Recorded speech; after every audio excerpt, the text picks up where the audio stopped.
I wanted to take a minute to motivate the expression for the maximum efficiency of a power cycle.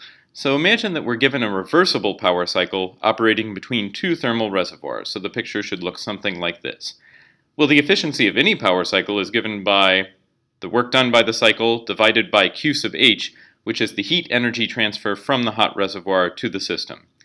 So our goal now is to recast that efficiency in terms of the temperatures of the reservoirs to figure out what the maximum efficiency ever could be for a power cycle operating between those specific reservoirs. Okay, so one thing we can use comes from last lecture, and that is that the integral of delta Q over T over all the boundaries and all times in a cycle is equal to minus sigma cycle. If you recall, sigma cycle is the added entropy to a system.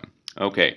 Well, for a reversible cycle, there is no added entropy, right? If it's reversible, then sigma has to be 0. That tells us that this integral is 0. So we can use this result to go between Q values and temperatures. Let me show you how. All right, so we'll start with the definition of efficiency. It's W cycle over QH. And we'll expand W cycle, if you recall, for a power cycle. That just becomes QH minus QC. So that's in the numerator divided by QH. And we can rewrite that to be 1 minus QC over QH, all right? We'll move that up and keep it. Now, if you'll recall, we just said that the integral of delta Q over T at all boundaries has to be 0 for a reversible cycle. So we can write this out, because for a two-reservoir cycle, there's only two boundaries that we really have to worry about. So what that means is that QH over TH plus QC over TC has to be equal to 0. Now, I'm being a bit sloppy here because the way I've written it presupposes actually that this second term is negative. Often when we write QC or QH, we assume that all the values are positive. The arrows tell you the directions everything is moving. So actually, if we just consider the absolute values, then we can write that the magnitudes of Q over T for the two reservoirs must be the same.